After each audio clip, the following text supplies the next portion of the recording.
ఒక delivery boy 15,000 కోట్ల వ్యాపార సామ్రాజ్యానికి అధిపతి ఎలా అయ్యాడు? వాట్సాప్ గ్లోబల్ సీఈఓగా ఎదిగిన కునాల్ షా పాటించిన వ్యాపార సూత్రాలు ఏంటి? ఐఐటి లేకున్నా, ఎంబీఏ పూర్తి కాకున్నా అద్భుతమైన ఎంటర్‌ప్రెన్యూర్ ఎలా అయ్యాడు? కునాల్ షా జీవితం నుంచి నేర్చుకోవాల్సింది ఏంటి? వ్యాపారంలో పాటించాల్సిన విలువలు ఏంటి? మార్కెట్లో సక్సెస్ను, ఫెయిల్యూర్స్ను అర్థం చేసుకోకపోతే జరిగే విపరిణామాలు ఏంటి? వ్యాపారం అంటే వాడుకుని ముంచేయడమా, వారసత్వంగా అందించడమా?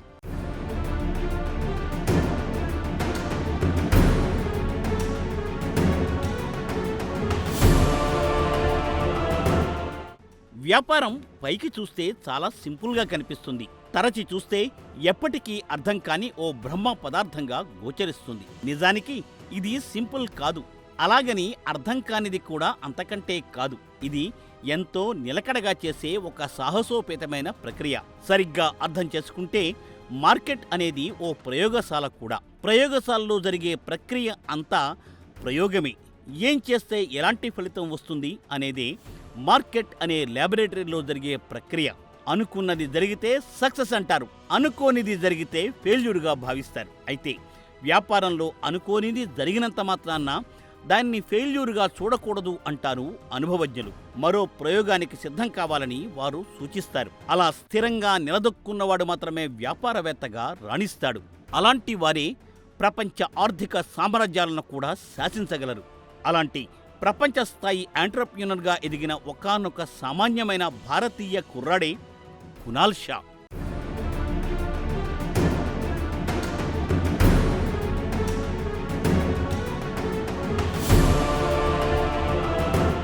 ఎప్పుడూ లేంది ఇప్పుడు ప్రపంచమంతా కునాల్ షా గురించే మాట్లాడుకుంటోంది. ఆయన గురించి మరిన్ని ఎక్కువ వివరాలు తెలుసుకోవాలని చూస్తోంది. 4 రాళ్లు పోగేసుకోవాలి అనుకునే వారికి కునాల్ షాతో పనే లేదు. 4 రాళ్లతో 40 రాళ్లు సంపాదించడం ఎలా అని ఆలోచించేవారికే కునాల్ షా కావాలి. వారికి కునాల్ జీవితమే ఒక పాఠం అవుతుంది. మరి ఇంతకు ఎవరు ఈ కునాల్ షా? మార్కెట్లో ఏం మాయాజాలం సృష్టించాడు? ప్రపంచ సోషల్ మీడియా సామ్రాజ్యాన్ని ఏలుతున్న వాట్సాప్ అనే మెసేజింగ్ యాప్కు గ్లోబల్ సీఈఓ ఎలా అయ్యాడు? ఆయన క్వాలిఫికేషన్స్ అసలు ఏంటి? తల్లిదండ్రులు ఇచ్చిన పెట్టుబడి ఎంత? దాదాపు 15,000 కోట్ల టర్నోవర్కు అధిపతి ఆయన ఎలా కాగలిగాడు? ఇవన్నీ చాలా చాలా ఇంట్రెస్టింగ్ పాయింట్స్.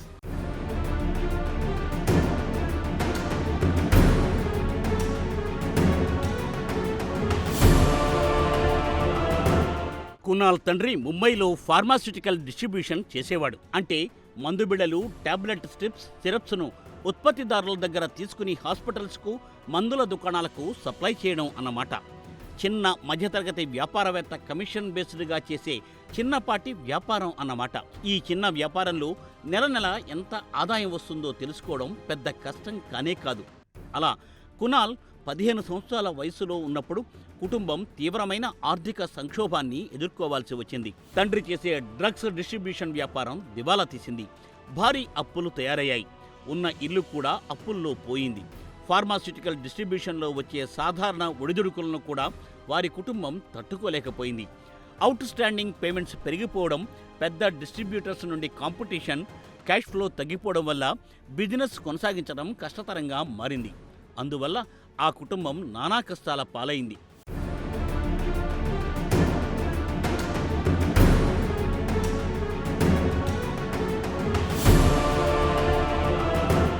ఇక కునాల్ తల్లి ఇన్సూరెన్స్ సెక్టార్లో పనిచేసేవారు. ఇంట్లో వ్యాపారం దెబ్బతిన్నా ఆమె ఉద్యోగమే ఆ కుటుంబానికి కాస్త తిండి పెట్టగలిగింది. తల్లి ద్వారా వచ్చే కొద్దిపాటి కమిషన్ బ్యాకప్గా ఉంటుంది అనుకుంటే, తండ్రి వ్యాపారం కూలిపోయాక తల్లికి వచ్చే కొద్దిపాటి మొత్తమే కుటుంబానికి ఆసరా అయింది. కునాల్ ఇంటికి పెద్దవాడు కావడంతో సహజంగానే పెద్ద బాధ్యతే మీద పడింది. అందువల్ల 16 ఏళ్ల వయసు నుండే సీరియస్గా పనిచేయడం మొదలుపెట్టాడు కునాల్. కుటుంబం ఆర్థిక సంక్షోభంలో చిక్కుకుపోవడంతో కునాల్ ముందుగా డేటా ఎంట్రీ జాబ్ చేశాడు. సీడీలు అమ్మాడు. బజార్లలో మెహందీ కోన్స్ అమ్మాడు. తల్లి సంపాదనకు చేదోడు వాదోడుగా ఉండేలా ఇంట్లోనే సైబర్ కేఫ్ నడిపాడు. అదనపు సంపాదన కోసం డెలివరీ బాయ్గా కూడా పనిచేశాడు. దినంలో కొంత సమయాన్ని కేటాయించుకుని కంప్యూటర్ స్కిల్స్ పెంచుకున్నాడు. ఆ విధంగా 16 ఏళ్లకే ఫైనాన్షియల్గా ఇండిపెండెంట్ అయ్యాడు కునాల్.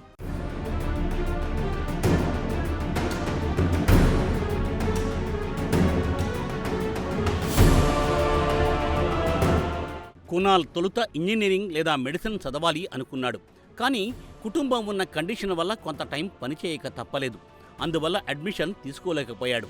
అయితే చదువు మీద ఉన్న కాంక్ష కారణంగా ఏదో ఒక డిగ్రీ ఉండాలన్న ఉద్దేశంతో ముంబైలోని విల్సన్ కాలేజీలో ఫిలాసఫీ తీసుకున్నాడు. ఎందుకంటే ఆ కోర్సుకు మాత్రమే ఉదయం 8 గంటల నుండి 10 గంటల వరకు అటెండ్ అయ్యే ఛాన్స్ ఉంది. దీంతో మిగిలిన రోజంతా పనిచేయడానికి వీలుగా ఉంటుందన్న ఉద్దేశంతో ఫిలాసఫీలో డిగ్రీ చేశాడు కునాల్. ఫిలాసఫీ బ్యాక్గ్రౌండ్ వల్ల హ్యూమన్ బిహేవియర్, డెసిషన్ మేకింగ్, వినియోగదారుడి సైకాలజీ వంటివి అర్థం చేసుకోవడంలో అది బాగా ఉపయోగపడింది కునాల్కు. అంటే ఒక రకంగా ఇంజనీరింగ్ కంటే కూడా ఎక్కువ హెల్ప్ అయిందన్నమాట. ఆ తర్వాత ఎంబీఏలో చేరాడు. కానీ అది పూర్తి చేయలేకపోయాడు. ఎంబీఏ చదువుతున్నప్పుడే సొంత బీపీఓ బిజినెస్ నడిపాడు. అంటే బిజినెస్ ప్రాసెస్ అవుట్సోర్సింగ్ అన్నమాట. ఎంబీఏ చదువుతున్న రోజుల్లోనే కునాల్ దగ్గర కంప్యూటర్స్ ఉండేవి.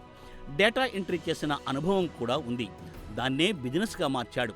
ఆఫీసులకు, కంపెనీలకు డేటా ఎంటర్ చేసి ఇవ్వడం, డాక్యుమెంట్స్ వర్క్ చేసి ఇవ్వడం అన్నమాట. అదే అతని చిన్న బీపీఓ. కస్టమర్ల దగ్గర పనిచేసి డబ్బు సంపాదించడం అన్నమాట. డిగ్రీ లేకుండా, ఇన్వెస్ట్మెంట్ లేకుండా కేవలం స్కిల్ను మాత్రమే పెట్టుబడిగా పెట్టాడు. అదే కునాల్ మొదటి బిజినెస్ లెసన్.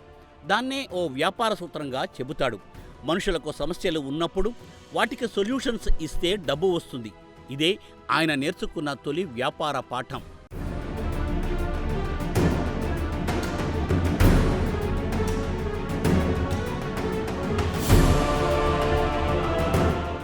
జీవితం నేర్పిన పాఠంతో 2009లో పైసా బ్యాక్ అనే చిన్న స్టార్టప్ ఓపెన్ చేశాడు కునాల్. అది మొదటి నెల నుండే ప్రాఫిట్స్లోకి వెళ్ళి మరింత ఉత్తేజాన్ని ఇచ్చింది. 2010లో సందీప్ టాండన్తో కలిసి ఫ్రీ ఛార్జ్ అనే ఆన్లైన్ రీఛార్జింగ్ ఫెసిలిటీని క్రియేట్ చేశాడు. ఆ రోజుల్లో మొబైల్ రీఛార్జ్ చేయాలంటే దుకాణానికి వెళ్ళాలి, లైన్లో నిలబడాలి, డబ్బు ఇచ్చి కార్డును స్క్రాచ్ చేస్తే మొబైల్ రీఛార్జ్ అవుతుంది. కస్టమర్లకు ఆ ఇబ్బంది కలగకుండా ఉండేలా రీఛార్జ్ అనేది ఆన్లైన్లో చేసుకోవచ్చునని చెప్పడమే కాక రీఛార్జ్ చేసుకున్నందుకు క్యాష్ బ్యాక్ కూడా వస్తుందనే ఆఫర్ ప్రకటించాడు. ఎంత విలువైన కూపన్ రీఛార్జ్ చేసుకుంటే అంత విలువైన మొత్తానికి క్యాష్ బ్యాక్ అన్నమాట. డొమినోస్, మెక్డొనాల్డ్, కాఫీ డే లాంటి బ్రాండ్స్ క్యాష్ బ్యాక్ను స్పాన్సర్స్ చేశాయి. అంటే రీఛార్జ్ అనేది ఫ్రీగా అయినట్టు లెక్క. స్మార్ట్ ఫోన్ రెవల్యూషన్ మొదలైన సమయంలోనే ఈ ఆఫర్ రావడంతో మిలియన్ల కొద్దీ యూజర్స్ ఆన్లైన్ పేమెంట్స్కు అలవాటు పడ్డారు. దేశంలో డిజిటల్ పేమెంట్స్ కల్చర్ మొదలైన సమయంలో వచ్చిన ప్లాట్ఫామ్స్లో అది కూడా ఒకటి. ఫ్రీ ఛార్జ్ 2015 నాటికి 25 మిలియన్ యూజర్స్ను క్రాస్ చేసింది.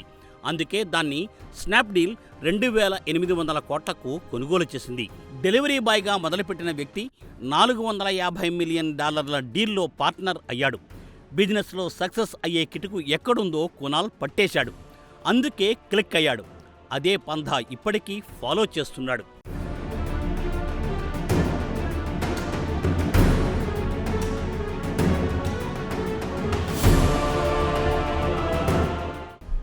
సగటు భారతీయ కుటుంబాలలో పిల్లలు క్రికెట్ ఆడే వయసులో, మొబైల్ చూస్తూ షార్ట్స్ను ఎంజాయ్ చేసే వయసులో, వంటింట్లో నచ్చిన వంటకం కోసం మారాన్ చేసే సమయంలో కునాల్ వ్యాపారాన్ని ఎంజాయ్ చేశాడు. నిజానికి ₹100 ఖర్చు చేయడం వల్ల ఎంజాయ్మెంట్ వస్తుందా, ₹100 సంపాదించడం ద్వారా సంతృప్తి దక్కుతుందా అంటే ఇందులో రెండోదే కరెక్ట్ అని మన కుర్రకారు అనుభవపూర్వకంగా తెలుసుకోవాలి. మన పేరెంట్స్ కుర్రకారును ఈ దిశగా ఎంకరేజ్ చేస్తే నిరుద్యోగం తగ్గడమే కాదు, అనవసరపు దుబారా చాలా వరకు ఆగిపోతుందని అర్థం చేసుకుంటారు. ఈ లక్షణం కునాల్కు 5వ తరగతిలోనే అబ్బింది. మరి కునాల్ గుజరాత్లోని మార్వాడి కుటుంబంలో పుట్టడం వల్ల బిజినెస్ పల్స్ చిన్నతనంలోనే అలవడింది. 5వ తరగతిలో ఉన్నప్పుడే తండ్రి ఆఫీసుకు వెళ్ళినప్పుడల్లా రోజుకు ₹5 ఇచ్చేవాడట తండ్రి. అలా వ్యాపారం అంటే ఏమిటో, పనికి ఉండే విలువ ఏమిటో కునాల్కు చిన్నప్పటి నుండే అర్థమైంది.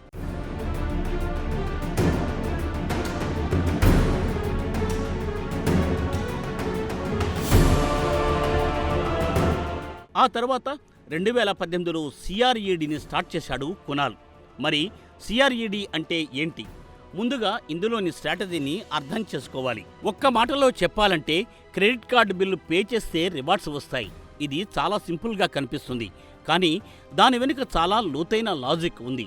భారత్లో క్రెడిట్ కార్డు వాడేవారు అధిక ఆదాయం ఉన్నవారే, నమ్మకమైన వారు, నిజాయితీగా బిల్స్ పే చేసేవారే ఉంటారు.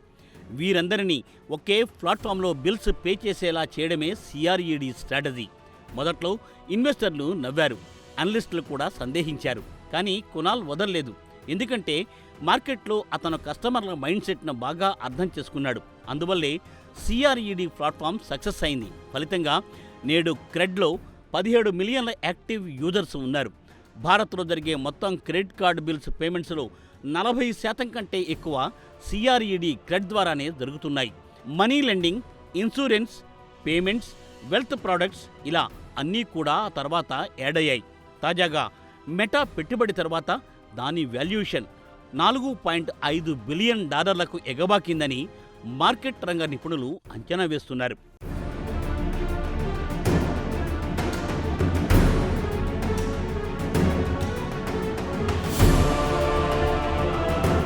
తాజాగా ఇటీవల మెటా సీఈఓ మార్క్ జుకర్బర్గ్ ఒక పోస్ట్ చేశారు. వాట్సాప్కు కొత్త గ్లోబల్ హెడ్ వస్తున్నారని, అది కునాల్ షా అని ప్రకటించారు జుకర్బర్గ్. మెటా క్రెడ్లో $900 మిలియన్ పెట్టుబడి పెట్టింది.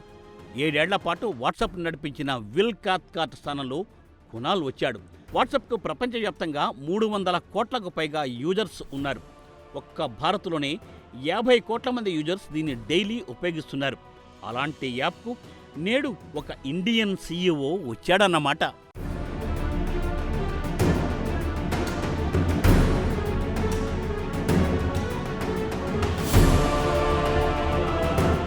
ప్రపంచ ప్రజలకు వాట్సాప్ లేకపోతే ఇప్పుడు పొద్దు గడవని పరిస్థితి.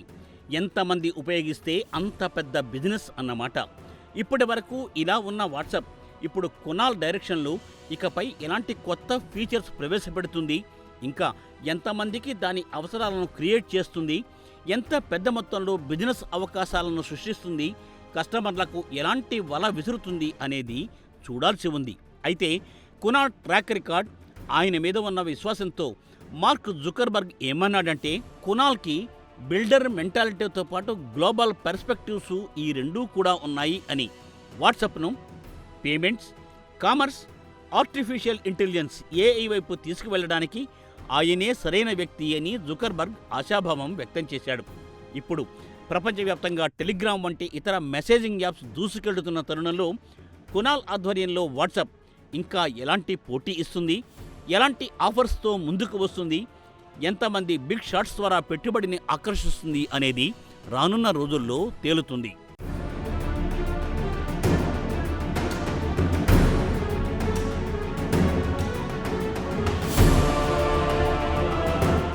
కునాల్ నేటి తరంలో మన కళ్ల ముందు ఎదిగి వచ్చిన ఆంట్రప్రీనర్. అదే కోవలో అలాంటి కష్టాలే అనుభవించి ప్రపంచ స్థాయి వ్యాపార సామ్రాజ్యాన్ని సృష్టించిన వారిలో ధీరూభాయ్ అంబానీ గురించి కూడా చెప్పుకోవాలి. 1932లో గుజరాత్లోని ఒక చిన్న పల్లెటూరులో పుట్టారు ధీరూభాయ్. ఆయన తండ్రి గ్రామంలో స్కూల్ టీచర్గా పనిచేసేవారు. ఆ కాలంలో బతకలేక బడిపంతులు అనేవారు. అందువల్ల ఇంట్లో ఎప్పుడూ డబ్బుకు లోటే ఉండేది. అయితే ధీరుకు చిన్నప్పటి నుండే బిజినెస్ మైండ్ ఉన్న కారణంగా గ్రామంలో జరిగే వారపు సంతలు, జాతరలలో తిరుగుతూ స్నాక్స్ అమ్మేవాడు ధీరు. హార్డ్ వర్క్కి ఆయన ఏనాడూ బెదరలేదు.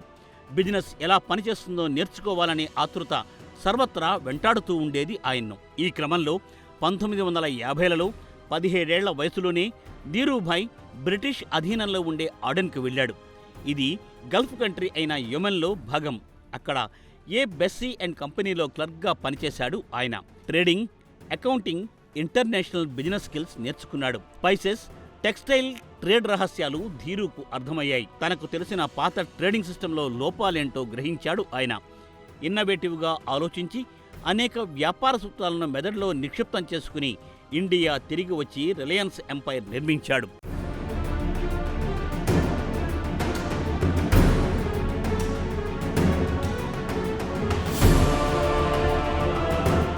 ధీరు అడెన్లో ఉన్నప్పుడే ఒక ఐడియాను ఫ్రేమ్ చేసుకున్నాడు. ఫ్రెండ్స్ దగ్గర, చిన్న చిన్న దుకాణదారుల దగ్గర అప్పు తీసుకుని ట్రేడింగ్ మొదలుపెట్టాడు. పెట్టుబడి అసలే లేని తాను అప్పు ఎలా సేకరించాడు అనేది ఇక్కడ ఇంపార్టెంట్ క్వశ్చన్. వ్యాపారాన్ని పరుగులు పెట్టించాలంటే కస్టమర్లకు నమ్మకం కలిగించాలి. పెట్టుబడులను ఆకర్షించాలంటే భాగస్వాములకు నమ్మకం కలిగించాలి.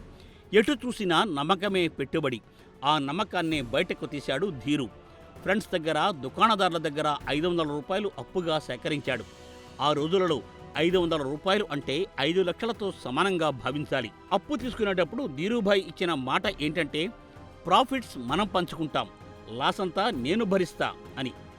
అంటే తాను చేయబోయే వ్యాపారంలో ఎలాంటి నష్టం వాటిల్లదని ధీరుభాయ్ బలంగా నమ్మాడన్నమాట. ఆ నమ్మకాన్ని ఫణంగా పెట్టి 500 రూపాయలు సేకరించగలిగాడు. ఆ డబ్బుతోనే ఇండియాకు తిరిగొచ్చి రిలయన్స్ అనే వ్యాపార సామ్రాజ్యానికి పునాదులు కాగలిగిన వ్యాపారాలను షురూ చేశాడు.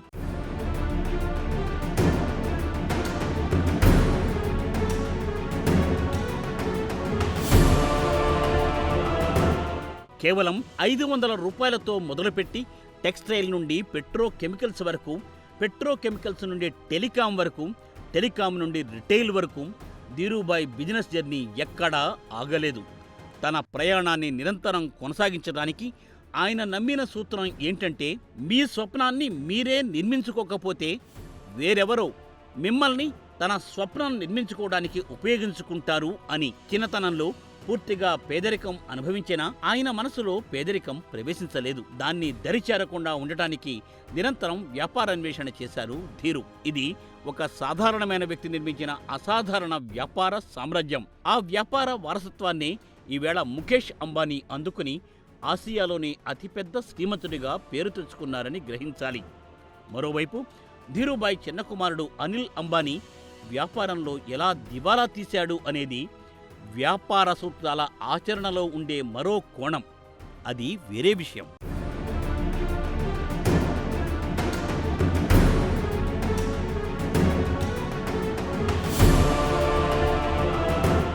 ఈ క్రమంలోనే ప్రపంచ ధనికుడైన జాక్ మా గురించి కూడా కాస్త తెలుసుకోవడం ఇక్కడ సముచితంగా ఉంటుంది. జాక్ మా చైనా డెలివరీ బాయ్ నుండి ప్రపంచ ధనికుడి వరకు ప్రస్థానం సాగించాడు. ఆయనకు ఉద్యోగం ఇవ్వడానికి 30 కంపెనీలు తిరస్కరించాయి. KFCలో ఉద్యోగం కోసం 24 మంది అప్లై చేసుకుంటే 23 మంది సెలెక్ట్ అయ్యారు. జాక్ మా ఒక్కడిని రిజెక్ట్ చేశారట ఆ రోజుల్లో. హార్వర్డ్ యూనివర్సిటీకి 10 సార్లు అప్లికేషన్ పంపించుకుంటే ప్రతిసారి తిరస్కరించబడ్డాడట ఆయన.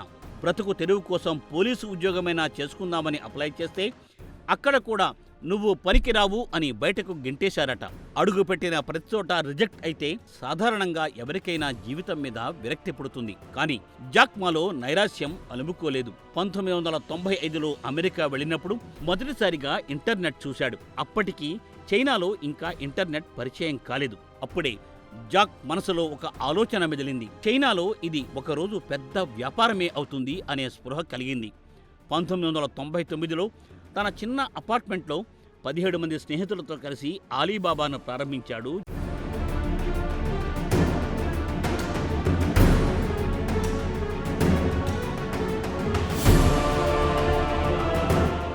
ఒక చిన్న ఆన్లైన్ మార్కెట్ ప్లేస్గా మొదలైన ఆలీబాబా కంపెనీ ఈవేళ ప్రపంచంలోని అతిపెద్ద ఈ-కామర్స్ దిగ్గజాల్లో ఒకటిగా తయారైంది. జాక్ మా నమ్మిన సూత్రం opportunity lies in the place where the complaints are. అంటే కంప్లైంట్లు ఎక్కువగా ఉన్న చోటనే అవకాశాలు దాగి ఉంటాయి అని. అదే ఫార్ములాతో అలీబాబాను నిర్మించి చైనాలోని చిన్న చిన్న వ్యాపారులు, రైతులు, యువకులు తమ ఉత్పత్తులను ప్రపంచం ముందు అమ్ముకోవడానికి అద్భుతమైన వేదికగా మార్చాడు. ఈ ఒక్క సంస్థ లక్షలాది మంది జీవితాలనే మార్చేసింది. నేడు జాక్ మా చైనాలోని అత్యంత ప్రభావవంతమైన వ్యాపారవేత్తల్లో ఒకరు. డెలివరీ బాయ్గా, రిజెక్ట్ అయిన యువకుడిగా మొదలైన జాక్ ప్రస్థానం మించిన స్ఫూర్తి నేటి యువతకు వేరే ఏం కావాలి?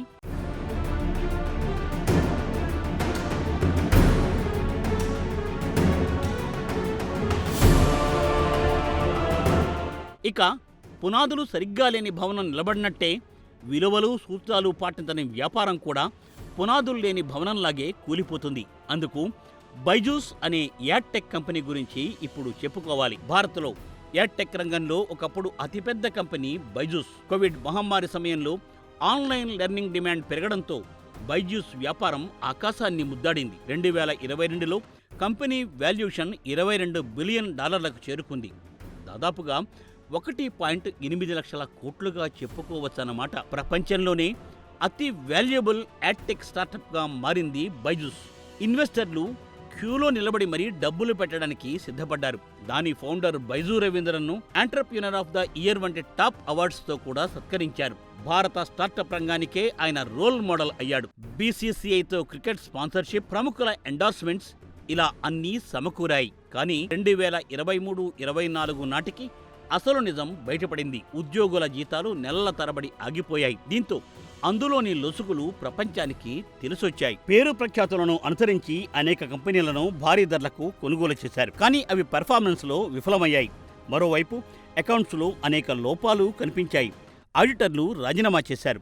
బీసీసీఐకి స్పాన్సర్షిప్ చెల్లింపులు ఆగిపోయాయి. రుణాలు, లెండర్లతో వివాదాలు పెరిగిపోయాయి. ఇన్నోవేటివ్ ఎడ్యుకేషన్ సిస్టమ్ను తీసుకొచ్చిన సంస్థగా ఒక్కసారిగా పాపులారిటీ సంపాదించుకున్న బైజూస్ వాల్యుయేషన్ $22 బిలియన్ నుండి దాదాపు సున్నాకు పడిపోయింది. ఇన్వెస్టర్లు భారీ నష్టాలను చవిచూశారు. ఫౌండర్ రవీంద్రన్పై అనేక దేశాలలో కేసులు నడుస్తున్నాయి.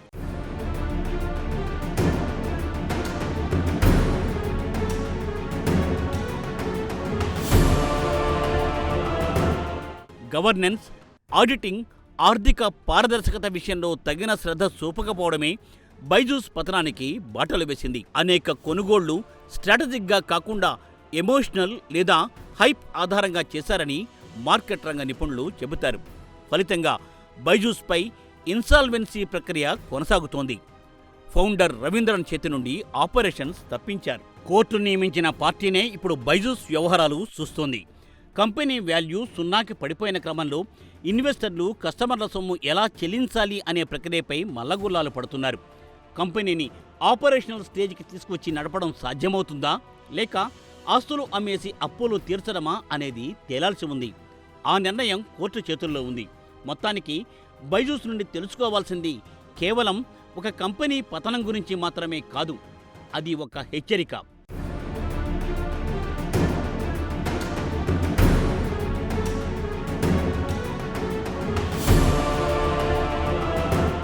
అదే వరుసలో బిలియనీర్ నుండి డిఫాల్టర్లుగా పతనమైన వ్యక్తులలో విజయ్ మాల్యా గురించి చెప్పుకోవాలి. కింగ్ ఫిషర్ బీరుతో గొప్ప సామ్రాజ్యం నిర్మించి, కింగ్ ఫిషర్ ఎయిర్లైన్స్ స్థాపించి, లగ్జరీ లైఫ్ స్టైల్, ఐపీఎల్ టీములు, గ్లామరస్ భామలకు కోట్లు పోసిన విజయ్ మాల్యా ఎయిర్లైన్స్లో పటిష్టమైన ప్లానింగ్ లేని కారణంగా 9,000 కోట్ల రుణాలు డిఫాల్ట్ చేశారు. 2017లో యూకే పారిపోయి ఇప్పటికీ ఎక్స్ట్రాడిషన్ కేసులో ఇరుక్కుని పాస్పోర్టు రద్దు, ఖాతాలు ఫ్రీజ్ అయిన స్థితిలో బిక్కుబిక్కుమంటున్నారు. ఒక పరిస్థితిలో తాను తీసుకున్న అప్పు కంటే కూడా ఎక్కువ ఆస్తులను ఫ్రీజ్ చేశారని వాపోయాడు విజయ్ మాల్యా. మాల్యా నుండి నేర్చుకోవాల్సింది ఏంటంటే, వ్యాపారాలంటే ఎంజాయ్ చేయడం కాదు, వ్యాపార ఫలాలను సంతృప్తికరంగా స్వీకరిస్తే ఇలాంటి పరిస్థితి వచ్చి ఉండేది కాదు అని.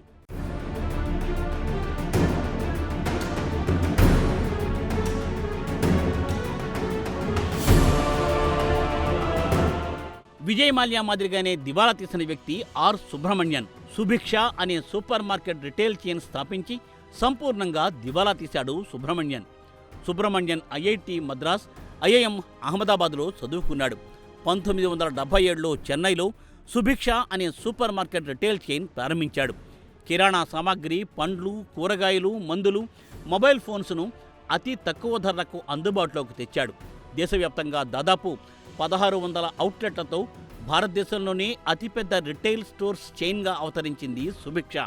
అయితే విస్తరించడంలో అతి వేగం, ఫైనాన్షియల్ డిసిప్లిన్ లేకపోవడం వల్ల తీవ్రమైన నగదు కొరత ఏర్పడింది. భారీగా అప్పులు పెరిగిపోయాయి. మరోవైపు వచ్చిన డబ్బును తీవ్రంగా దుర్వినియోగం చేశారు. ఫలితంగా 2009 నాటికి సుభిక్ష మూతపడింది.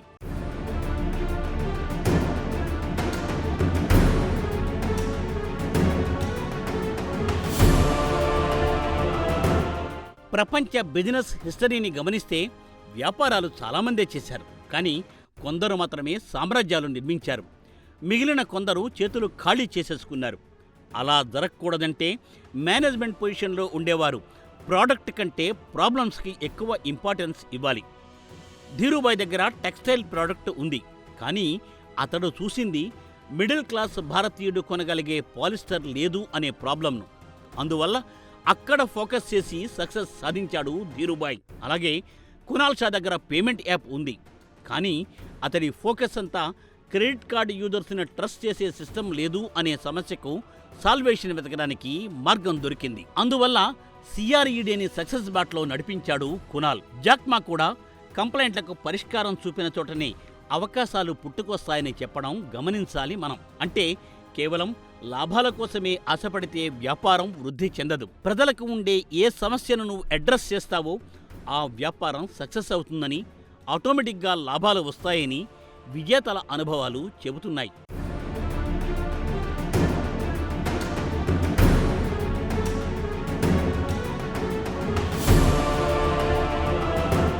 చాలామంది చేసే పిచ్చి పని ఏంటంటే రెవెన్యూ కళ్లకు కనిపించగానే దాన్ని షో చేస్తారు.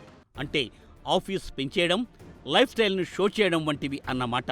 నిజానికి రెవెన్యూను లేదా ప్రాఫిట్ను రీఇన్వెస్ట్ చేయాలి, ఫౌండేషన్ బలం పెంచాలి. అలాగే ప్రాఫిట్ వేరు, క్యాష్ ఫ్లో వేరు. దీన్ని చాలామంది అర్థం చేసుకోలేరు అంటారు మార్కెట్ రంగ నిపుణులు. ప్రాఫిట్ను కాగితం మీద చూపించవచ్చు, కానీ ఎంప్లాయీస్ జీతాలకు, సప్లయర్ పేమెంట్స్కు క్యాష్ కావాలి. ఆ క్యాష్ ఫ్లో ఆగిన రోజు అది ఏ వ్యాపారమైనా కుప్పకూలి తీరుతుంది. బైజూస్లో సరిగ్గా అదే జరిగింది, సుభిక్షలోనూ అదే జరిగింది. ఏ వ్యాపారానికైనా అదే గతి పడుతుంది. ఖర్చు పెట్టడం తెలియనివాడు, అకౌంటబిలిటీ లేనివాడు ఖచ్చితంగా ఏదో ఒకరోజు వాటి పర్యవసానాలు అనుభవించక తప్పదు. అలాంటి సంస్థలు కూలిపోక తప్పదు. సింపుల్గా చెప్పాలంటే ప్రజల జీవితాలను మరింత ఈజీగా చేయడం, వారి సమస్యలకు పరిష్కారం చూపడం దగ్గరే సంపద పుడుతుందని విజేతలైన వ్యాపారుల జీవిత పాఠాలు చెబుతున్నాయి. ఇప్పుడు మన వాళ్లకు కావాల్సింది వినమ్రపూర్వకమైన రిసీవింగ్ మాత్రమే. అహంకారంతో కళ్ళు నెత్తికెక్కితే అధపాతాళానికి పడిపోవడం చిటికలో పని.